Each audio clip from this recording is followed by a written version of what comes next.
हाय दोस्तों, आपका PM study centre में बहुत बहुत स्वागत है। तो चलिए आज के इस वीडियो में हम फिजिक्स के एक ऐसे टॉपिक को देखेंगे जो कि बोर्ड एग्जाम की दृष्टि से बहुत ही इंपॉर्टेंट है तथा यह पिछले कई वर्ष से बोर्ड एग्जाम में पूछा भी गया है और यह बोर्ड एग्जाम में अधिकतम 3 अंक में पूछा गया है। वाइस्टेन सेतु आज का यह टॉपिक है। वाइस्टेन सेतु ने एक अपने प्रतिरोधों के संयोजन से एक सूत्र प्रतिपादित किया था जिसे हम इस वीडियो में देखेंगे। तो चलिए यह रहा इस वाइस्टेन सेतु का चित्र। और जैसे जैसे इस चित्र को बनाया है तैसे तैसे हम यहाँ पर लिखे हैं। तो चलिए पहले देख लेते हैं। वाइस्टेन सेतु वाइस्टेन सेतु के द्वारा अज्ञात प्रतिरोधों को ज्ञात किया जा सकता है। वाइस्टोन सेतु ने 4 प्रतिरोधों को लेकर एक चतुर्भुज की रचना की।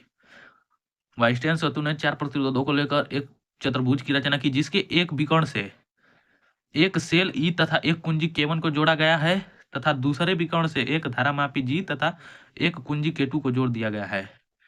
जब परिपथ में धारा प्रवाहित की जाती है तो धारामापी में शून्य विक्षेप की स्थिति में चतुर्भुज के दो संलग्न भुजाओं का अनुपात शेष दो संलग्न भुजाओं के अनुपात के बराबर हो जाता है।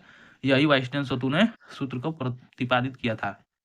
चलिए फिगर को पहले समझ लेते हैं। चित्र में कहा गया है कि हम पी क्यू आर यस को लेकर एक चतुर्भुज की रचना किया है जिसके एक चतुर्भुज के एक सिरे को बैटरी ई तथा कुंजी K1 से जोड़ा गया है तथा दूसरे चतुर्भुज के सिरे को धारामापी जी तथा कुंजी K2 से जोड़ा गया है। और शून्य विक्षेप की स्थिति में जब इसमें हम धारा प्रवाहित करते हैं तो चतुर्भुज के संलग्न दो भुजाओं का अनुपात संलग्न दो भुजाओं के अनुपात के बराबर होता है। यही वाइस्टेन सेतु ने परिभाषा दिया था। तो चित्र में 4 प्रतिरोध पी क्यू आर एस चतुर्भुज की भुजाओं से जुड़े हैं।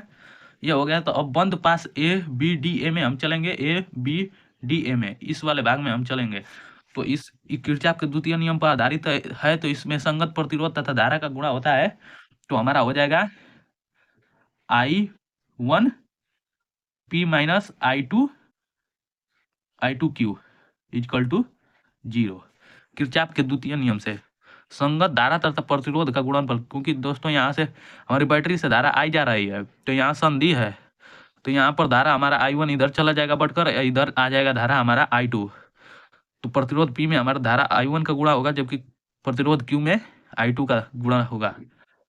और यह चूंकि दोनों विपरीत क्रम में है इसलिए दोनों का अंतर होगा 0 के बराबर।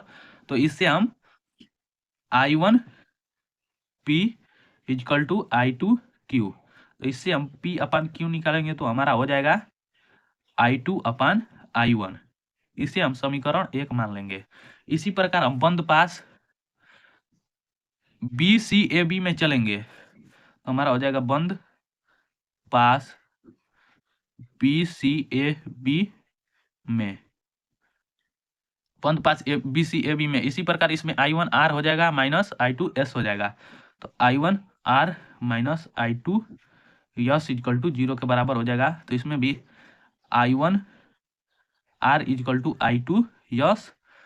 अब इस प्रकार हम R अपन यस निकालेंगे तो हमारा हो जाएगा R upon S equal to I2 upon I1। इसे समीकरण 2 मान लेंगे। अब चूंकि समीकरण 1 और 2 से I2 अपन I1 बराबर P अपन Q, इसी प्रकार I2 अपन I1 से R अपन यस है तो दोनों समीकरणों को मिलाकर हम लिखेंगे तो हमारा हो जाएगा P by Q equal to R upon S. तो लिख देंगे समीकरण 1 तथा 2 से। समीकरण 1 तथा 2 से समीकरण 1 तथा 2 से तो हमारा हो जाएगा यहाँ पर P upon Q equal to R upon S. यही वाइस्टेन सेतु का सूत्र है जो बोर्ड एग्जाम की दृष्टि से बहुत ही इंपॉर्टेंट है तथा यह बोर्ड एग्जाम में अधिकतम 3 अंक में पूछा जाता है। तो उम्मीद करता हूं दोस्तों कि आपको यह वीडियो बहुत ही पसंद आया होगा।